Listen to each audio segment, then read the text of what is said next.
Sitaram Berwa, assistant professor, department of zoology, government PG college Bara, Rajasthan. BSc first year, subject zoology, paper first, unit second, topic paramecium automixis या autogamy. छात्रों, online classes में आपका स्वागत है। छात्रों, आज हम आपके सामने पैरामीशियम में ऑटोगमी के बारे में अध्ययन करेंगे कि ऑटोगमी क्या होती है।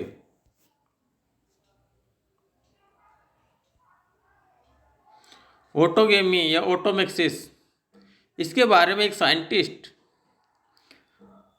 WF डीलर ने 1936 में पैरामीशियम ओरेलिया में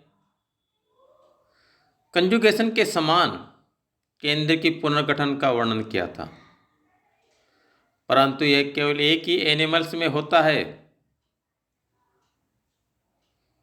उसने उसे ऑटोगमी या सेल्फ कंजुगेशन का नाम दिया, क्योंकि इसमें केवल एक ही एनिमल में होता है, इसलिए इसको ऑटोगमी नाम दिया गया।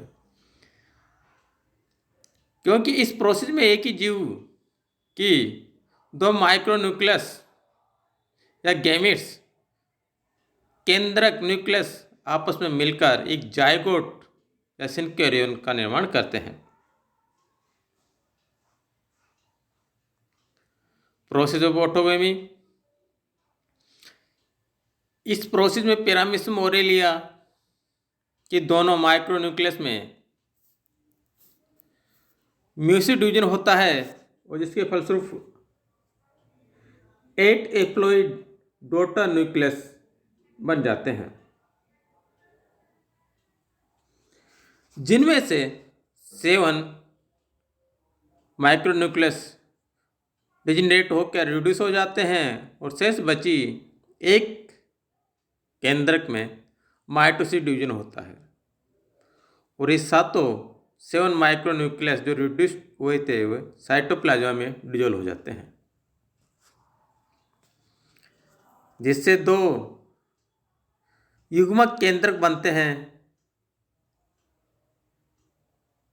और इसी बीच मैक्रोन्यूक्लियस भी ग्रोथ करके एक अनियमित रूप से स्किन के समान पिंड में बदल जाता है, जो बाद में छोटे छोटे टुकड़ों में टूटकर कोशिका द्रव में एब्जॉर्ब हो जाता है। मैक्रोन्यूक्लियस भी डिजेनरेशन हो जाता है और जगह से टूट के और साइटोप्लाज्मा में एब्जॉर्ब डिजोल्व हो जाता है। बच्चे दोनों शेष गैमेट्स न्यूक्लियस जो साइटोस्टोम कोशिका मुख के निकट ही अस्थायी प्रोटोप्लाज्मिक कोन जीवद्रव्य शंकु में प्रवेश कर जाते हैं। एक कोन जैसी संरचना बनते हैं, उसमें एंटर कर जाते हैं और आपस में संगलित होकर एक पूर्ण रूप से समांगी द्विगुणित युग्मनज केंद्रक या सिनकैरियन का निर्माण करती है। इस प्रकार बने सिनकैरियन में फिर वापस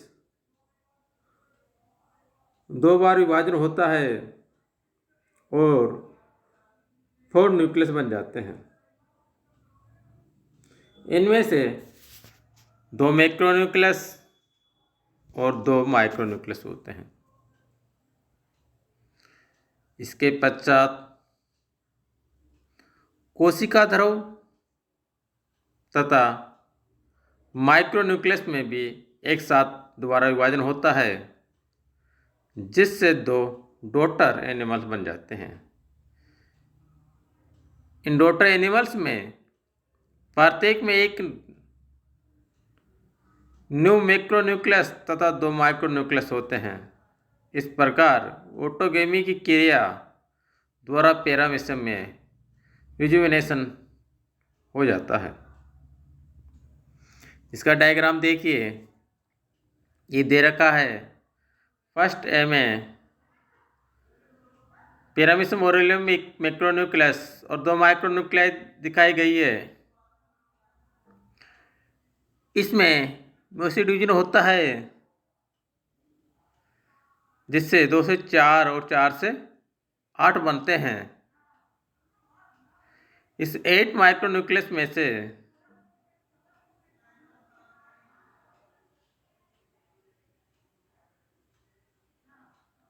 7 माइक्रोन्यूक्लिया डिजेनरेटिंग हो जाते हैं, जो आपको दूसरे नंबर के डायग्राम में दिखाया गया है। ओरिजिनेटिंग माइक्रोन्यूक्लियस साइटोप्लाज्मा में डिसॉल्व हो जाते हैं।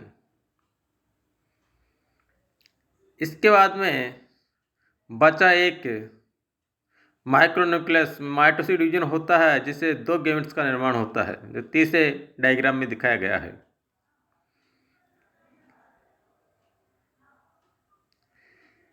फोर्थ वाले डायग्राम में दोनों ही गैमेट्स एक कोन की संरचना बना के उसके पास में जाके और दोनों ही गैमेट्स आपस में मिल जाते हैं और एक सेंकैरियन का निर्माण कर देते हैं, जो जाइगोट न्यूक्लियस कहलाता है, जो फोर्थ वाली स्टेज में दिखाया गया है।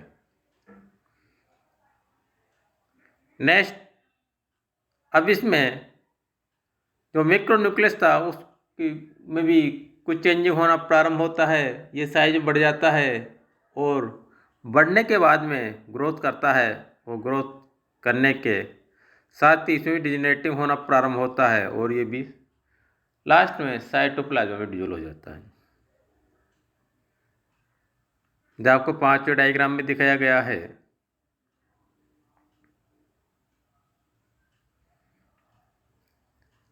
इसी में जाइगोट न्यूक्लियस में माइटोसिस डिवीजन होता है, जिससे 1 से 2 बनते हैं और 2 से 4 बनते हैं। दूसरा डिवीजन होता है जो समान प्रकार का होता है, जिसमें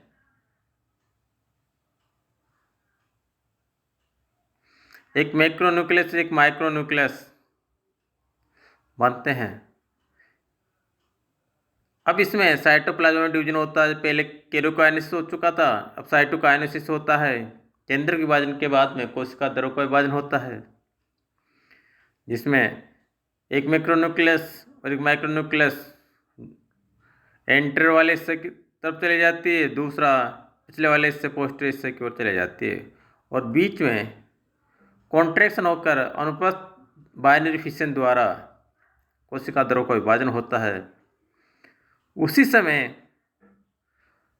पुनः माइक्रोन्यूक्लियस में डिवीजन होता है और 1 से 2 बनते हैं। इसके बाद में लास्ट में जब साइटोकाइनेसिस हो जाता है तो एक पैरामीशियम से 2 पैरामीशियम का निर्माण हो जाता है। इस प्रकार से ये ऑटोगेमी या ऑटोमिक्सिस की क्रिया होती है।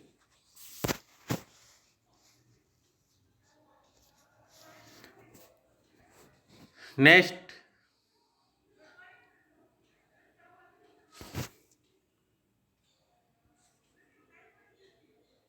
जेनेटिकली कंसिस्टेंस ऑफ ऑटोगमी के आनुवंशिक परिणाम। यदि ऑटोगमी एक ऐसे पैरामीशियम के विषम युग्मज स्मॉल ए में होगा जिसमें प्रभावी जीन ए होगा, तो परिणामी पीढ़ी ए अथवा स्मॉल ए जीन के जीवित रहने पर निर्भर करती है। यदि जीन ए जीवित रहेगा तो परिणामी पीढ़ी में भी ए एनिमल्स होंगे और स्मॉल ए जीन के जीवित रहने पर पीढ़ी में स्मॉल ए एनिमल्स बनेंगे। इस प्रकार ऑटोगमी का परिणाम सदैव हमेशा होमोजाइगोसिटी ही होता है, समयुक्तता ही होता है।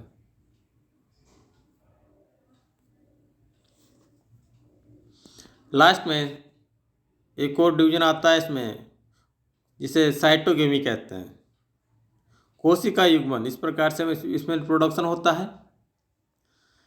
इसके बारे में साइंटिस्ट आर विसरमैन ने 1940 में पैरामीशियम कोडेटम में केंद्र की विनिमय के बिना होने वाली, इसमें कोई भी न्यूक्लियस में एक्सचेंज नहीं होता और उसके बिना ही होने वाली एक लैंगिक सेक्सुअल प्रोसेस के विषय में बताया, जिसे उसने साइटोगेमी नाम दिया। यह प्रोसेस कंजुगेशन के समान ही होती है। इसमें दो छोटे छोटे पैरामीशियम लगभग 200 माइक्रो लंबे, जो अस्थायी रूप से अपने मुख्य सतह द्वारा जुड़ जाते हैं, और इनकी प्रारंभिक केंद्र की विभाजन भी कंजुगेशन के प्रारंभिक विभाजन के समान ही होते हैं। परंतु इनमें साइटोगेमेट्स, कोशिका गैमेट्स के बीच केंद्र की विनिमय नहीं होता है, न्यूक्लियस एक्सचेंज नहीं होता, परंतु प्रत्येक एनिमल्स की दोनों युग्मक केंद्रक आपस में संगलित हो जाते हैं, जिससे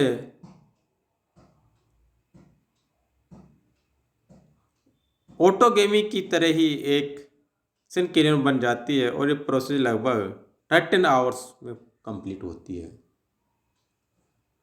तो छात्रों, जो आज आपको वीडियो के द्वारा जो अध्ययन कराया और डायग्राम बताया है, उसको आप नोटेट कर लीजिए और इसका अध्ययन करना। इसके साथ ही आज का ये टॉपिक का एंड होता है। नेक्स्ट डेज पर नेक्स्ट टॉपिक का अध्ययन करेंगे। धन्यवाद छात्रों।